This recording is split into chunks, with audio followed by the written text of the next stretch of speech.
madura, ¿no? Cae de madura. El tratamiento de elección de la granulomatosis de Wegener, el tratamiento de elección es ciclofosfamida y con una tingencia oral, oral, oral. A propósito de la ciclofosfamida, es una droga que yo la conozco muy bien, trabajo mucho con la ciclofosfamida, aunque esto lo manejan mucho más los oncólogos, porque es una droga citostática. Dos parámetros importantes cuando voy a iniciar ciclofosfamida. Hacerle un hemograma basal, acuérdense que la ciclofosfamida es mielotóxica, puede hacer pancitopenia, leucopenia, y es nefrotóxica, puede hacer una cistitis hemorrágica. Por eso un examen de orina completo más un hemograma. Son los dos parámetros de inicio que le doy o le pido al paciente para iniciar ciclofosfamida. Otro dato importante, la ciclofosfamida puede ser por pulsoterapia y oral. Los orales tienen mayor riesgo de hacer cistitis hemorrágica que los endovenosos. ¿Por qué? Porque los endovenosos con una buena hidratación, tanto endovenosa previa, o sea, antes de ponerle ciclofosfamida de 1 gramo al día, le paso 500 a 1 litro de cloruro de sodio para perfundir el riñón. Igual cuando se perfunde para sustancia de contraste, igualito. Y luego recién le pongo la ciclofosfamida. Un efecto adverso común, muy común y frecuente es el síndrome emético. El síndrome emético. Si le preguntan, ¿cuál es el efecto común de la ciclofosfamida? La emesis, las náuseas, los vómitos. Es por ello que antes de iniciar la ciclofosfamida lo hago en una inducción con antieméticos, tipo Gravol, metoclopramida. Algunas veces cuando es incoercible los vómitos, acuérdense que los vómitos si son incoercibles, mucho cuidado. Mallory Weiss, laceración del esófago, hemorragia digestiva alta sin melena, Mallory Weiss. Tengo que darle ondansetron. Ese es el antiemético que usan en el INEN, ¿no? Para los quimioterápicos. Bien, entonces esa es la tingencia. La D-penicilamina, doctor, ¿en qué se usa? En mis épocas, que el 80, final del 80, 87, 88, se usaba para la artritis reumatoide. Pero como les conté en el taller pasado, la penicilamina, su efecto adverso conocido era el síndrome nefrótico. Las sales de oro y la penicilamina producen síndrome nefrótico. Mucho cuidado, ya no se usa para artritis reumatoide. Actualmente, con pocos estudios y con pobres respuestas a nivel dermatológico, se está usando en esclerodermia. La penicilamina se usa hasta actualmente en esclerodermia. Esteroides a dosis altas en todas las patologías vasculíticas, sobre todo cuando hay emergencias.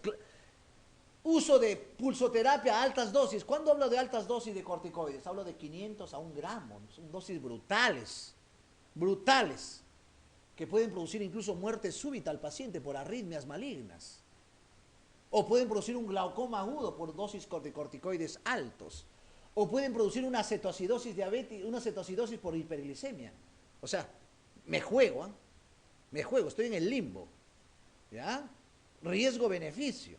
Pero recién a esas dosis apago el terremoto inmunológico, lo que decía en su tesis el maestro Subaustes, el terremoto inmunológico que existe en estas patologías colagenopáticas. Él decía, no es una enfermedad metastizante, no es una enfermedad infecciosa, no es una enfermedad cancerígena, pero mata al paciente.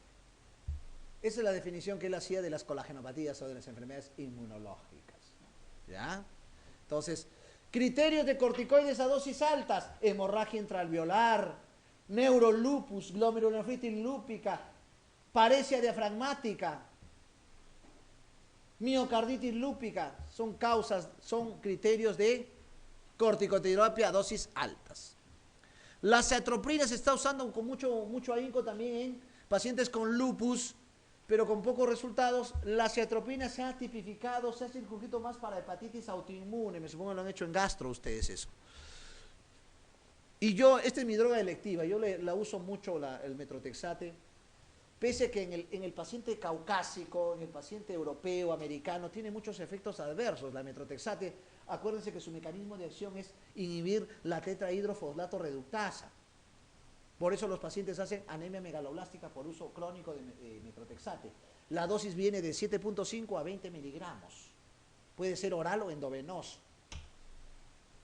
Pero el metrotexate tiene otros efectos cuando se usan a largos tiempos. Hacen fibrosis pulmonar o neumonitis pulmonar y hacen fibrosis hepática o cirrosis hepática en los pacientes, aparte de la anemia megaloblástica.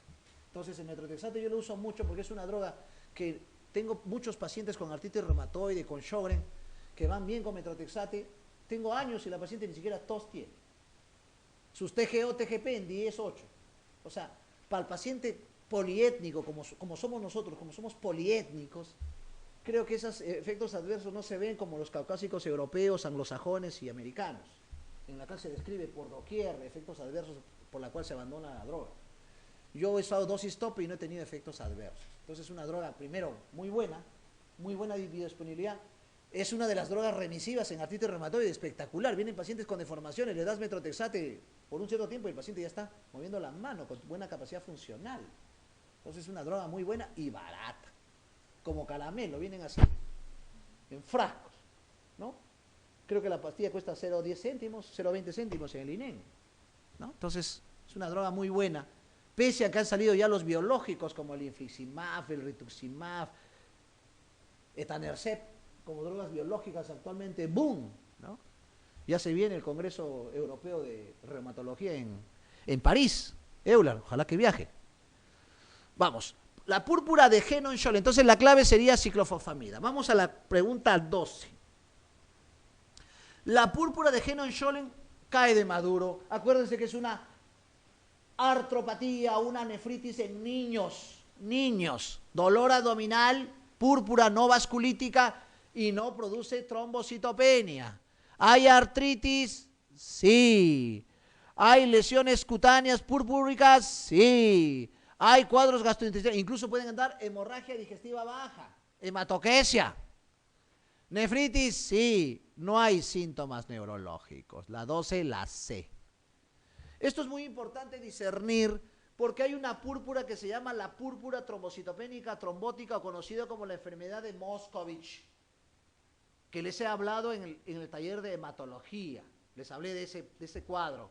Esa patología en la cual hay púrpuras, las plaquetas descienden, hay anemia hemolítica microangiopática, hay nefritis, hay ictericia, hay convulsiones, hay dolor abdominal. Esa es la trombocitopénica trombótica, el Moscovich, para diferenciar del Henon-Scholem que no hace trastornos neurológicos.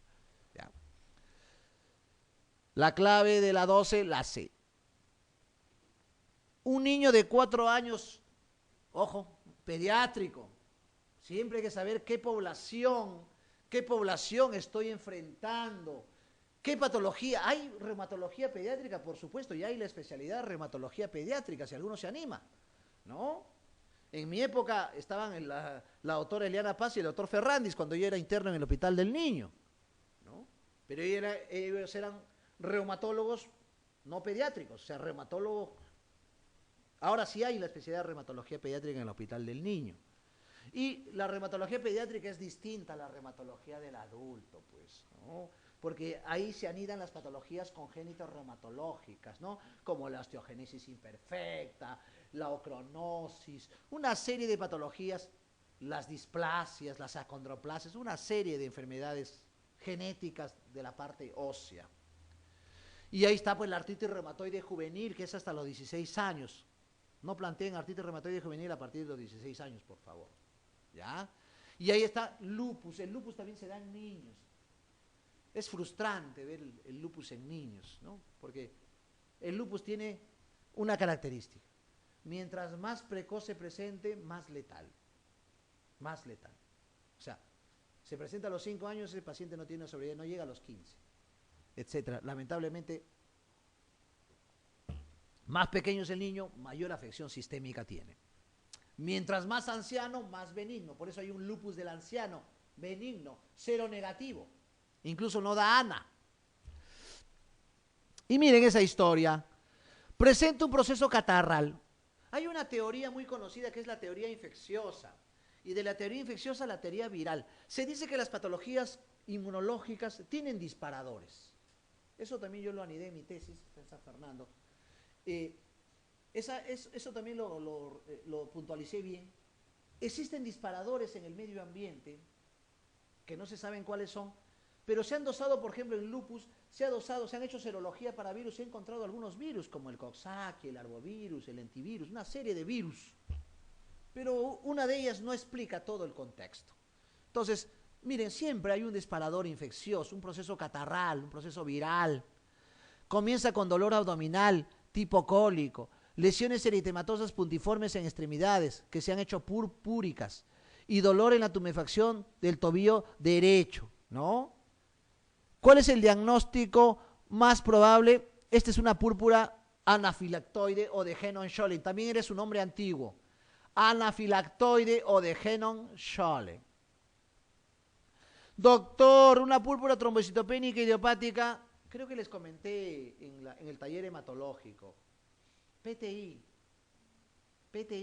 la púrpura trombocitopénica autoinmune o idiopática se presenta netamente, hace afección plaquetaria, no hace otras afecciones, se circunscribe en la plaqueta, ahí está. Y cuando se traduce clínicamente, epístasis, hemorragia conjuntival, gingivorragia, hematoquesia, melena, etc. Y sus lesiones petequiales, purpurales, equimóticas. En eso se circunscribe, no hace artralgias, no hace fiebre, en eso se circunscribe el PTI, muy frecuente en niños, en jóvenes, y es benigno. La tromboastenia, ustedes ya vienen de un taller hematológico, ya hemos hablado de las trombofilias. Las trombofilias son alteraciones de los procoagulantes, y las tromboastenias, ¿qué son? Son alteraciones de la agregación plaquetaria. Acuérdense que el tromboxano que está dentro de la plaqueta actúa mediante un receptor que es la glicoproteína 2A3B. Esa se llama la trombastenia de Glassman. Hacen el síndrome de la plaqueta floja. Por eso los pacientes sangran. La artritis reumatoide juvenil es una variante. Ojo, STIL no es artritis juvenil, ¿eh? Es un tipo de artritis juvenil. Quiero que me entiendan. El STIL está dentro de la artritis reumatoide juvenil. Para diferenciar de un STIL que hay en el adulto, que lo vamos a hablar. El STIL juvenil es dolores articulares en un niño que afecta el ojo, uveitis, casi hepatosplenomegalia. Ese es el STIL juvenil, a diferencia del STIL del adulto. Si no, revisen mi trabajo de STIL del adulto, hace como 7 años, publicado en una revista internacional y nacional, relacionado a un componente de linfadenopatías, fiebre, se comporta como un cuadro infeccioso, dolor faríngeo, linfadenopatías, artralgias, eritema, ferritina alta. Eso es un STIL del adulto, una enfermedad reumatológica.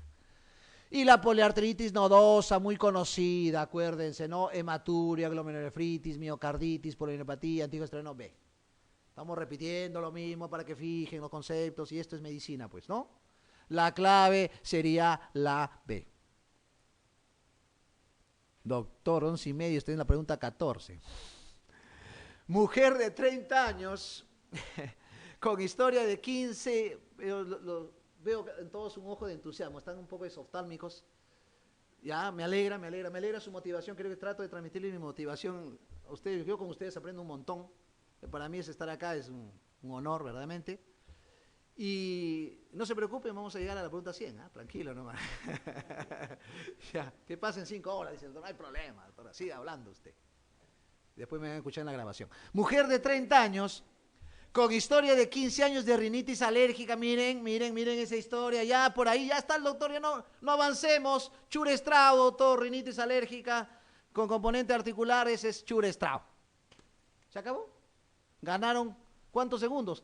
Un montón de segundos para responder 5 preguntas más. La clave, la C. No, doctor, pero yo he venido a escucharle, pues, me he madrugado para venir a estar con usted, pues, doctora, que me deleite de su disertación, ¿no? Muy bien, muy bien. Eso es lo que yo quiero resaltarles también. Esos asmas, doctor, mi hijo no mejora de su asma, le llevo al mejor asmólogo, nada, doctor. A mi hija ya su enamorado le prohibió que regale peluches, doctor, y sigue con asma. ¿Qué pasa? Ahí están los Churestraos. Ya no piensen en caballitos, piensen en cebras. ¿Se dan cuenta? Esa es la medicina que les quiero transmitir hoy, ¿sí? ¿No? Entonces, ahí está pues, rinitis alérgica, 10 años de asma extrínseco, está con inhaladores, con esto, con el otro, con dieta con vitamina A, natación, cada invierno en Lima me voy a Santa Rosa de Quibes, me voy a Arequipa. ¿Qué está pasando? ¿No? Hay que buscar otras causas, ¿no? Estudio médico demostró eosinofilia, cantadito, pues no tiene asma, y el asma de eosinofilia, pues doctor, la rinitis también de eosinofilia. Acuérdense, causas de eosinofilia en el Perú: parasitosis, asma y rinitis, las 3 causas más frecuentes, pues, ¿no? Pero cuando esa eosinofilia rebasa el patrón normal, que es hasta 500, es una eosinofilia de asma, eosinofilia de rinitis, eosinofilia de parásitos. Uy, no, este tiene 1000 eosinófilos, tiene 1200, ya está un hipereosinofílico. Ahí me pongo a pensar, ¿no? Síndrome hipereosinofílico, no hemos hablado mucho en el taller de hematología porque no hubo casos para discutir de esa forma. Cuando hablamos de síndrome hipereosinofílico, cánceres. La leucemia eosinofílica monocítica cursa con gran eosinofilia. Parásitos, pero esos parásitos no comunes, no un ascarito, pues, no es un ascar, una teña, no, pues, no. Hay que pensar, pues, en un necatur, hay que pensar en una hidatidosis, pensar en una triquina, ¿no? Que dan la fasciola, que dan grandes hipereosinofilias, ¿no? Otra causa de hipereosinofilias es una enfermedad endocrinológica. Acabo de ver ayer un caso con mis alumnos de la San Martín. Addison. El Addison da grandes hipereosinofilias, ¿no? Y de las vasculíticas, Chur-Strauss, ¿no? Entonces la clave, síndrome de Chur-Strauss, es un asma, presenta como un asma con rinitis y hace mononeuritis múltiple. Acuérdense, cuando tenga mononeuritis múltiple, no piensen en Chur-Strauss, pues, primero. Piensen en 2 patologías anteriores. Para eso hago mi epidemiología, ¿no? Yo recién ahora, miren, ni siquiera como residente, como asistente he entendido cómo no tomé ahí con estudiar bien mi curso de epidemiología en la universidad, mi curso de estadística. Eso es pues, lo que tenemos usando ahora, ¿no? La causa más frecuente de mononeuritis múltiple, diabetes, pues diabetes mellitus. Y segunda causa, esclerosis múltiple, esclerosis múltiple. Y luego vienen las vasculitis, tercera posibilidad. Y así como infiltrados pulmonares, hay infiltrados pulmonares. Una característica cuando ven una radiografía de Chur-Strauss, se pone la placa, el infiltrado es tercio medio base. Tercio medio base es el infiltrado. Respeta siempre los ápices para diferenciarlo de las tuberculosis que pueden cursar con eosinofilia, para diferenciar los asmas que pueden cursar con la parte superior. En ese contexto, la pregunta cae de madura, la clave la C. Y miren, para confundirlo, le ponen el Wegener, pero el Wegener lo característico es rinosinusitis con secreción mucopurulenta, ¿no? Y el lupus eritematoso sistémico también puede cursar con problemas eosinofílicos, sobre todo cuando hacen vasculitis cerebral, pulmonar, pero no es su frecuencia. Me olvidaba otra presentación. Tuvimos la oportunidad de tener un caso de una paciente que tenía antecedente de asma y antecedente de gastritis.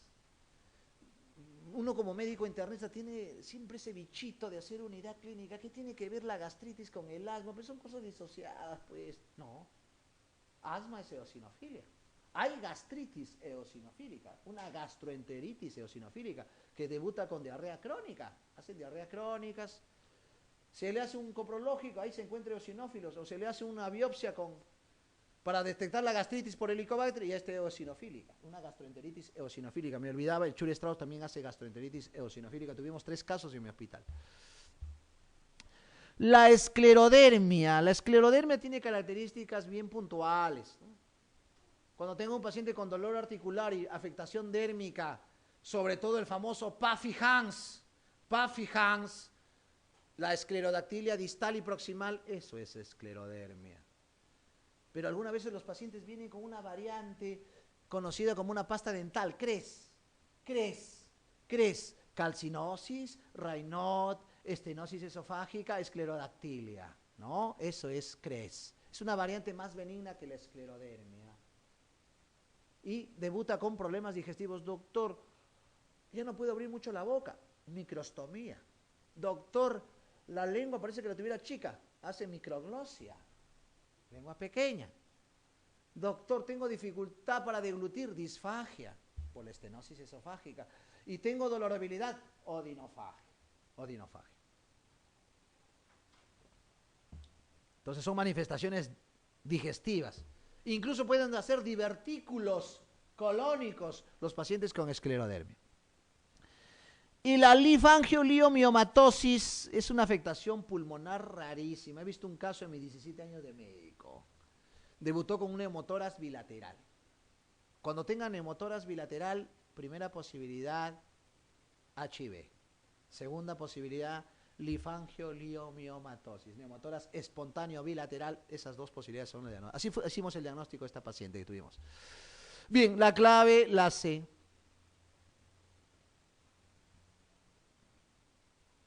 ¿Cuál de los siguientes hechos es indicación de corticoterapia en el púrpura de Henon-Schollen? Normalmente el Henon-Schollen se trata con AINES. AINES. Un AINE muy conocido, poco usado actualmente. Ahorita solamente se usa, ¿saben en dónde? En crisis gotosa, la indometacina, porque es muy gastrolesiva, muy nefrítica intersticial. Mucha nefritis intersticial produce la indometacina, muy conocido como el Indocid. Y solo se usa corticoides en algunos casos como un síndrome nefrótico. En el síndrome nefrótico se usa corticoides. Corticoides. La clave, la B. Síndrome nefrótico. Ya ustedes saben, pues no, síndrome nefrótico, proteinuria más de 3.5 gramos, albúmina menor de 2 gramos, dislipidemia, edema. Esas son las características. Edema generalizado con gran fovea de síndrome nefrótico. Acabo de discutir un caso ayer con la Universidad Villarreal de hipotiroidismo con síndrome nefrótico. Rara asociación, hipotiroidismo con síndrome nefrótico. He encontrado una bonita revisión. Ahora, ojalá que haya la oportunidad que les remite esa información.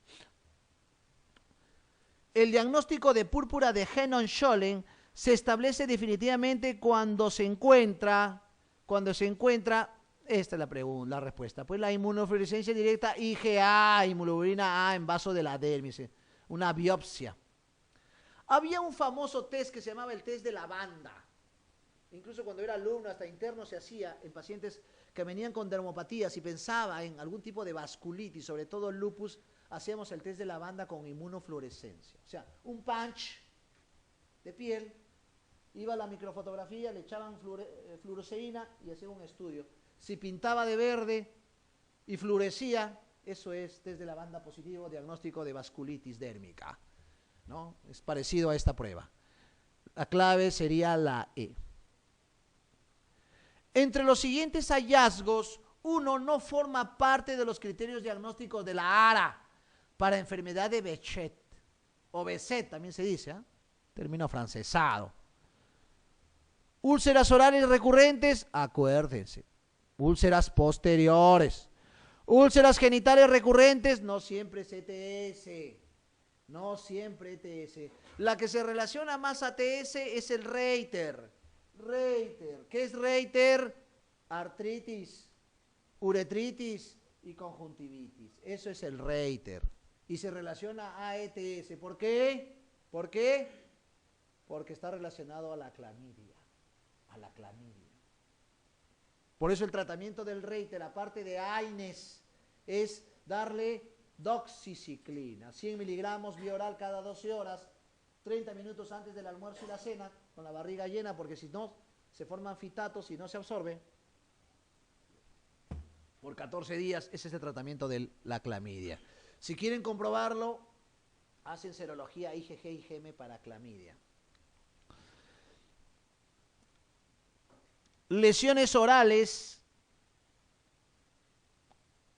lesiones oculares, artritis y prueba de patergia positivo.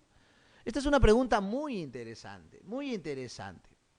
Creo que la pregunta más concreta sería, ¿cuáles son los criterios diagnósticos mayores que no forman parte del Behçet? O sea, que forman parte del Behçet y no está dentro del contexto. O sea, no forma parte del Behçet, pero está dentro de la enfermedad. O sea, si yo reviso, todas presentan el Behçet. Todas. Doctor, ¿qué es la patergia? Esto lo hago yo en mi consultorio. Viene una paciente con esa duda, agarro mi jeringa de tuberculina, un poquito de cloruro de sodio al 14.7%, le pongo subdérmico, y si hace eritema después de ponerlo, eso es patergia positivo, diagnóstico de Behçet. ¿Ya? ¿Ves? Todos hacen, pero criterio que no forma parte de los criterios diagnósticos es la artritis, pues, la artritis. Los demás sí, úlceras genitales, recurrentes, oculares, prueba de patergia. La D.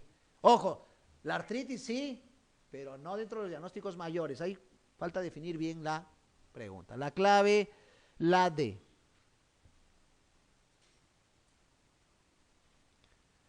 Tratamiento de lesión de la neumatosis de Wegener, cae de maduro, la 18, la E, ya le hemos hablado. Doctora, está la ciclosporina, quiero que me hable un poquito de eso, ciclosporina. La ciclosporina es una droga, cuando por ejemplo tengo un paciente que es alérgico o no responde bien a la ciclofosfamida y la cetropina, mi tercera opción es ciclosporina en lupus. En nefritis lúpica uso bastante ciclosporina en ese contexto. Pero actualmente, si le preguntan, el tratamiento gold estándar para nefritis lúpica, micofenolato, ya estamos usando, en el seguro es gratuito, para los pacientes están usando micofenolato con buenas respuestas histopatológicas. O sea, ¿qué quiere decir eso? Un paciente que va con lupus, le hacen biopsia y encuentran una glomerulonefritis membranosa lúpica, le dan micofenolato por 6 meses y el paciente va a mesangiar, o sea, regresiona. Acuérdense que cuando les hablé de las glomerulopatías, las glomerulopatías no son estáticas, son dinámicas. El tratamiento es para regresionar, para mejorar el estadio de la nefritis. Doctor, la plasmaféresis es parte de unas terapias alternativas de lupus, ¿no? La plasmaféresis, anticuerpos monoclonales. Les comento un caso de un neurocirujano, un amigo mío de mi promoción, su hijita de 12 años comenzó a hacer artralgias, luego hizo un componente de rash malar y un evento convulsionó. Hasta ahí fue tratada aparentemente por la artralgia, netamente no pensaban que era lupus, pero cuando convulsionó ya se declaró el neurolupus.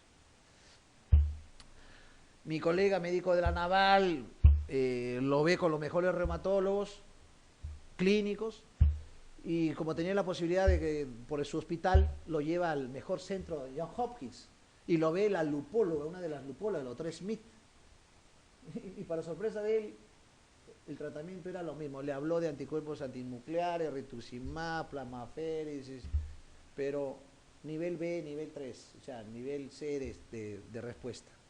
O sea, al final el tratamiento sigue siendo, desde que yo era alumno y ahora tengo asistente con 11 años, sigue siendo ciclofosfamida, corticoides, micofenolato, sigue siendo las drogas de tratamiento del lupus. Hay mucha teoría biológica, pero sigue siendo todavía estándar en el mundo. O sea, mi colega ya se imagina cómo vino, ¿no? Todo lo que se le había hecho acá es lo mismo, le dijo, la consulta creo que le costó $2.500, ¿no? Ya se imagina, para que le diga lo mismo. Bien, plasmaféresis estamos usando mucho en pacientes con púrpura trombocitopénica trombótica, es el tratamiento, ¿eh? La actitud diagnóstica inicial más correcta en un paciente de 65 años con un cuadro clínico de cefalea frontoparenteral rebelde a analgésicos habituales de 2 meses de evolución, acompañada de astenia, anorexia, pérdida de peso, fiebre, debilidad de cintura escapular y pelviana, ¿no? Anemia, miren este dato, paciente de 65 años, tiene cefalea. Esto es lo que le llaman la cefalea de Horton, con H, Horton. Tiene una velocidad de cementación. Son pocas las patologías que me hacen velocidad de cementación más de 100. No se olviden. Tuve la oportunidad de tener un paciente que tenía 150 de velocidad de cementación y fue una poliangitis microscópica. Tuve la oportunidad de ver un paciente con 105 de velocidad de cementación y fue una arteritis de la temporal. Tuve la oportunidad de tener un paciente con 101 de velocidad de cementación y fue un paciente con una leucemia, ¿no? Una leucemia severa. O sea, la velocidad de cementación más de 100, STIL. El STIL del adulto cursa con velocidad de cementación alta. El diagnóstico, es una arteritis de la temporal. El diagnóstico es hacer una biopsia de la arteria temporal.